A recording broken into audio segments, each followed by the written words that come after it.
Aujourd'hui, sur La Petite Bête, on déménage!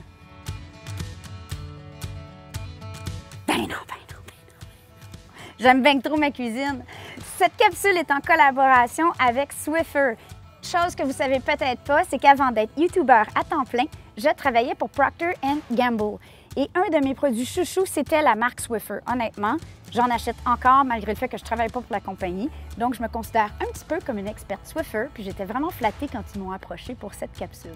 Pourquoi parler de déménagement? Parce que, en ce moment, au Québec, c'est le branle-bas de combat. À toutes les 30 juin, il y a le transfert d'appartement et je l'ai vécu pas moins de 14 fois en 16 ans. Puis si je calcule juste avec Chéri, on a déménagé 8 fois dans les 10 premières années de notre couple. C'est pour ça que je me considère un petit peu experte en déménagement, puis je me disais que si on pouvait donner un coup de main à tous les gens qui nous suivent, bien, ça sera déjà ça de gagner pour un déménagement rapide et facile. Alors aujourd'hui, je vous présente 5 astuces pour faire ça le plus efficacement possible.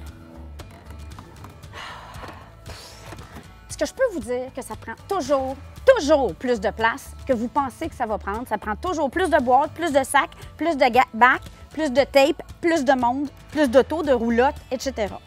Longue histoire courte, un de nos déménagements, on partait de Sainte-Adèle à Québec, c'est 4 heures de route. Le monsieur, quand il est venu faire l'évaluation à la maison, il regardait ça, il dit « Vous avez besoin d'un 24 pieds, ma petite dame. » Je dis « Non, je suis pas sûre que ça va rentrer, moi, 24 pieds, monsieur. Je trouve que c'est pas gros. Écoutez bien, ma petite dame, ça fait 20 ans qu'on fait ça. Hein? Fiez-vous à nous, il n'y en aura pas de problème. » Devinez ce qui est arrivé? Bien, ma table à pique-nique puis ma balançoire, ils n'ont pas rentré. Ils sont restés sur le terrain. Deuxième astuce, tu veux mettre de côté, dès le départ, un bac à outils avec du tape, des marqueurs, des tournevis à tête variés et un bac de nettoyage. Ça, tu veux l'avoir proche parce que quand tu vas rentrer dans ta nouvelle cuisine, qu'il va y avoir des gros minous à terre, juste avant de rentrer ton nouveau frigidaire ou ta nouvelle cuisinière, ce serait le bon moment pour le nettoyer là. Pas après. On va se le dire, là. Qui sort sa cuisinière, son frigidaire pour nettoyer en arrière? Pas moi, en tout cas. Arme secrète, dans mon kit de nettoyage, mon plumeau Swiffer.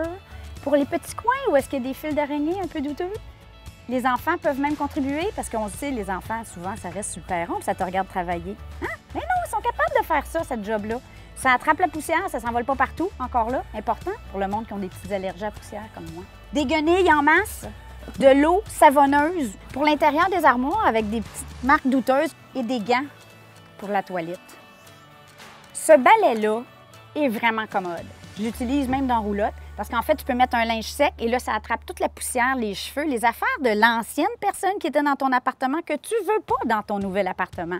Puis après que tu as fait ça avec un linge sec, tu peux passer avec un linge humide et enlever toutes les petites taches douteuses de ton nouveau plancher. On aime ça. Astuce numéro 3, sois organisé. Avant, fais le ménage avant que la gang débarque, que le camion, les amis, la famille. Et comme nous, là, est-ce qu'on a vraiment besoin de 15 sortes de pelles différentes? Vraiment? Pendant, mais tous les trucs plus urgents, comme ton kit de nettoyage, ton coffre à outils, ta bouteille d'eau pour ne pas tomber d'un pomme parce qu'il fait toujours 32 le jour du déménagement. On ne sait pas pourquoi, c'est comme ça. Hein? C'est ça. Bien, tu veux que ça soit prêt et accessible. Tu mets ça dans ta voiture, pas dans le camion. Puis tant qu'à être là, pendant, oublie surtout pas le contenu de ton congélateur puis de ton frigidaire. Dans une bonne glacière à proximité. Puis après, une fois rentré, c'est le temps d'en profiter pour être organisé tout de suite. Hein? De mettre les petites épices dans les petits pots, de mettre les assiettes dans bonne armoire, les verres à bonne place. Parce que je te garantis que c'est pas 3 mois plus tard que ça va te tenter de faire ça. Numéro 4, super important d'avoir de quoi s'hydrater et se nourrir parce que ça prend toujours plus de temps qu'on pense un déménagement. Puis il fait toujours chaud, comme je disais, on dirait. Alors, assurez-vous de mettre du jus, de la glace, un peu d'eau pour rester vraiment en forme. Des collations faciles d'accès. Il n'y a rien de mieux qu'une bonne banane. Si tu es vraiment organisé, tu vas faire ma salade de patates à la française ou bien même ma salade de macaroni. Puis là, tu vas être vraiment content de m'avoir écouté.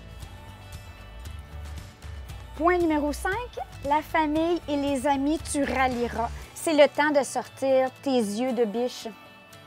D'être gentil et minouneux, d'appeler toute la famille et les copains. Cela étant dit, quand j'étais enceinte jusque-là pour mon déménagement de Québec, vous savez qui vous êtes, la famille a débarqué, ils ont tout installé, ils ont arrangé la douche, ils ont porté les boîtes. Oh, merci. Alors sur ce, je vous souhaite un super déménagement pour ceux qui déménagent. Pour les autres, j'espère que ça a été le fun pour vous de regarder cette petite vidéo. Et pour les gens de Montréal, sachez que le 1er juillet, il y a des camions Swiffer qui vont arpenter Montréal et qui donnent des trousses de ménage gratuites. Je vous aime! Ciao!